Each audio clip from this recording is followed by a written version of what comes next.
So we just got back from Edmonton. And our last video on cabin fever.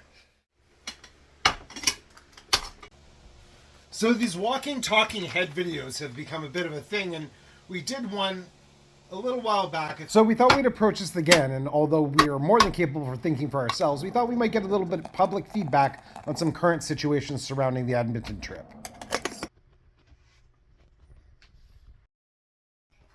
Working film out in Edmonton for a week, we didn't want to sedate Riggs Wonder and take him with us. So we needed to find somewhere for him to be, which ran us a few complications. Given that he's fight circuit rescue, he has some major separation anxiety stuff as he's become rather dependent on me for his safety and comfort and well-being.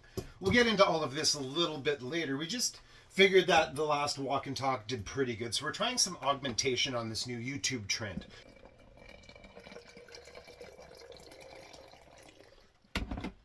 With Roxy shuffled over to the Sunshine Coast, leading set deck on our own show, Murder in a Small Town, we've had our friend Alyssa helping us out with footage a little bit. Within her job description, she's occasionally able to work from home online. So she was able to come out to the cabin and stay with Riggs for a few days, which was mighty kind of her. As I say, though, it was only for a few days. So she ended up having to go back into town where Riggs got shuffled to our friend H.R. Mueller's place for the duration of the trip.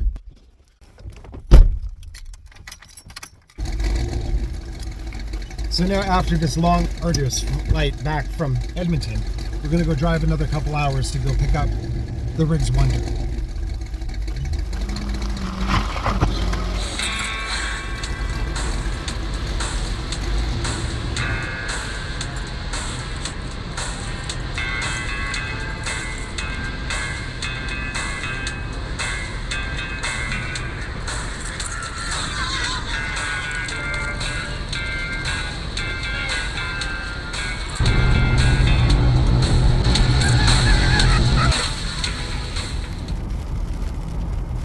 You'll have to excuse the vertical orientation on this little part.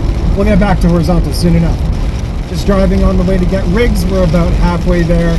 It's pouring rain outside, and we're trucking along pretty decent though. Traffic's a little weird. So the thing about Riggs being a rescue dog from the Texas fight circuit is that with rescue dogs, a lot of the time you end up being their support animal, which is odd. Or ironic is probably a better choice of words.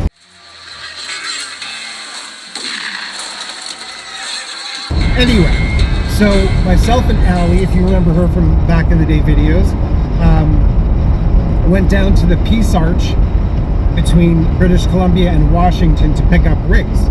We got him and he was like immediately excited to see us, super happy. And we brought him back, pulled into the underground, sort of like our covered parking.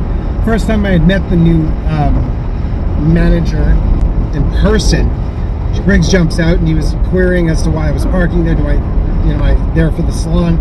I explained to him I had verbal negotiations and text messages outlining that I had a parking spot there because he was fairly new still. This is only like maybe 2 or 3 months that they had taken since they had taken over the place.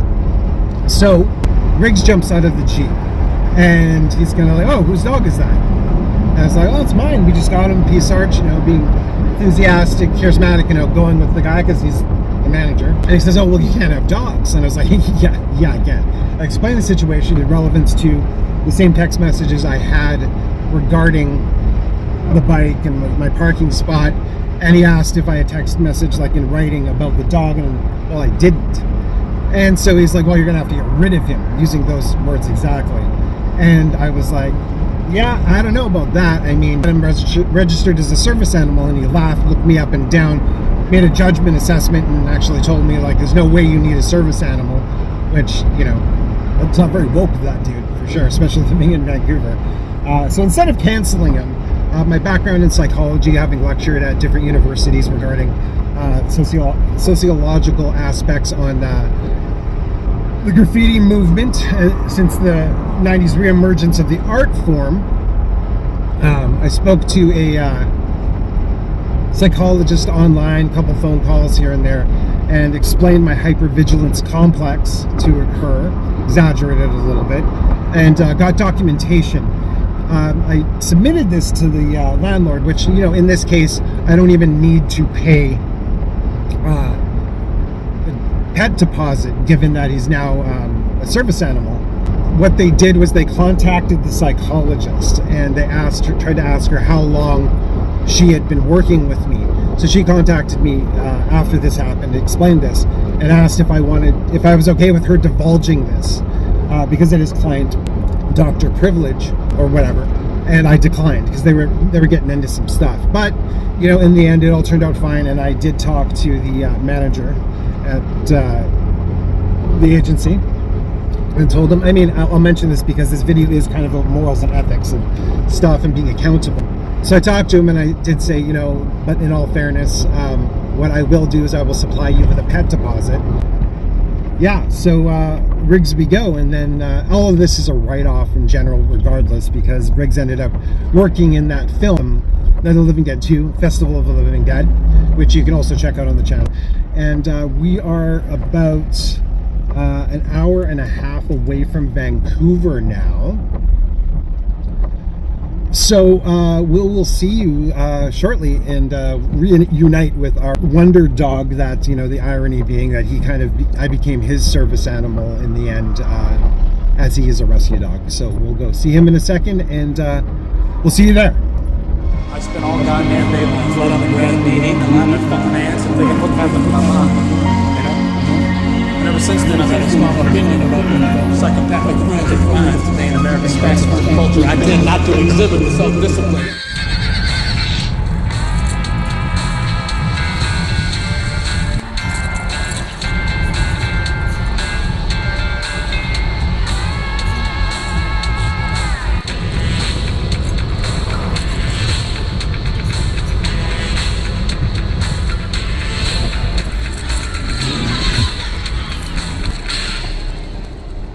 Oh, of course, somebody's in my spot, and they've blocked everybody in. I'm back in baby's arms. How I miss those loving arms.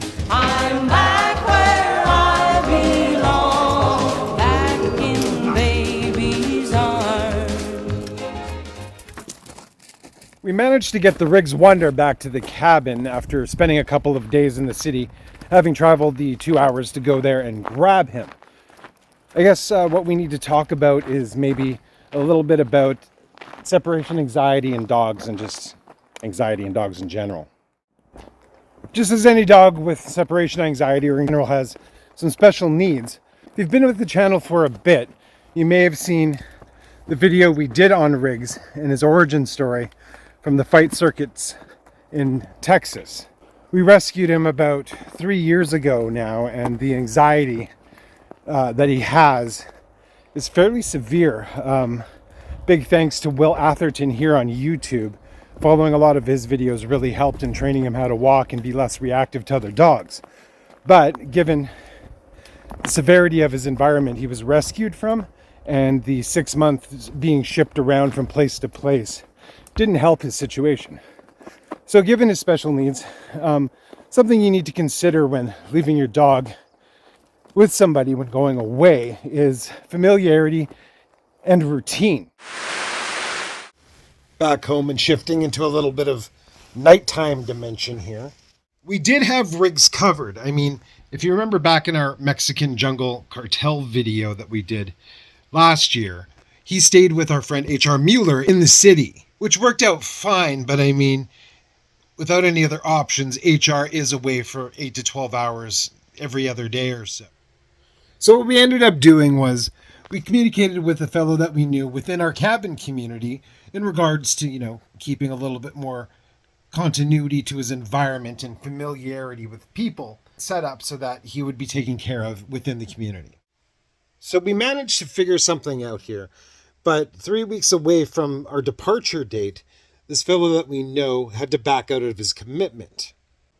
And I know that sounds like a lot of heads up, but given that we weren't having to drive rigs into the city, which is a 4-hour commute, we were kind of left a little bit offhanded, given that we had booked our ticket from a smaller municipality that wasn't quite as far away as the city.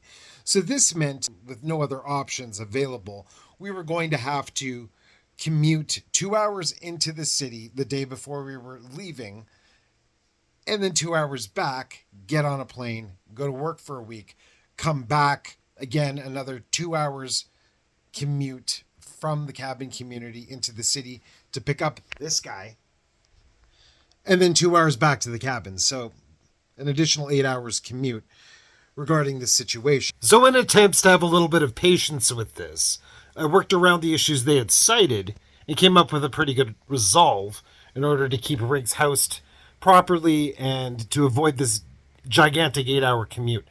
Fortunately, I found out that those issues cited weren't the real issues. Now, having spent a fair bit of time working around to come up with this resolved, it was a little irritating. But I mean, good guy in any other regard, big heart, good intentions, means all the best in the world. And given that the actual issues were a little bit of a sensitive nature, we maintained composure and patience and a little bit of empathy for what was going on. They had stated that they were taking full responsibility for having to back out of the commitment and then offered an extension of that commitment in any other way that they could help to whatever resolve I could come up with. So I lobbied a few people in the community, and a couple of guys offered to come by and help Riggs out, walk him, feed him, spend a bit of time with him. So that seemed like the only other option. And so these other two guys kept in constant contact with me regarding their schedules while I was away, so on and so forth. And given I was so caught up in dealing with that and organizing all of that, I hadn't checked in with this other fellow who had originally backed out about his extended commitment regarding his schedule, though he was aware what the plan was. Over a bit of time and consideration regarding this new plan, I began to feel a little uncomfortable, given that it would mean that Riggs was sleeping alone for the first time that we've had him in the last 3 years. And we don't want to jostle him around or anything because, you know, that can go back in and affect his trauma, having just come out of the fight circuit, spent 6 months being juggled around a whole bunch with no routine schedule or continuity within the people he was around or his environment. So we again came up with another resolve a day before we were leaving. Reached out to the fellow who had originally backed out that offered to take Riggs with this resolve, only to find out one day before we were leaving that they weren't going to be around for the couple of days that we actually needed them. I finally lost a little bit of patience and just mentioned that it would have been good if they could have checked in on their commitments. You know, him having recommitted after taking full responsibility for everything that was going on. That is to mention that he also had come up with a couple of resolves of his own, which involved a very unsafe situation regarding someone else in the community that, you know, he's well aware of. So it took a lot of patience to not get irritated at that suggestion. The other suggestion just being taking Riggs to the city. Well, that's an 8-hour commute, so not very ideal. And they did say that they would take Riggs if there was no other options. And well, honestly, this other option of him staying here, sleeping alone and whatever, wasn't sitting well with me. Myself finally losing a little bit of patience, the response I received was that they were getting annoyed with this entire situation. To which extent, to say the least, I mean, after everything I had been put through regarding them backing out of their commitment, this irritated me a little bit. So I finally expressed my discomfort with their reliability and declined their previously extended offer to drive me to the airport. This exasperated the situation, to say the least. And they expressed their irritation with being considered unreliable, despite the empirical evidence of such and definable notions of the occurrences. Things dragged on a little bit and they took to swearing to me, so I immediately backed away because that was headed into a situation I don't think them or myself wanted to be in. A little bit of time passed. Riggs ended up in the city, couriered by Alyssa, thanks for that, after the 4 days that she could no longer be at the cabin while I was away.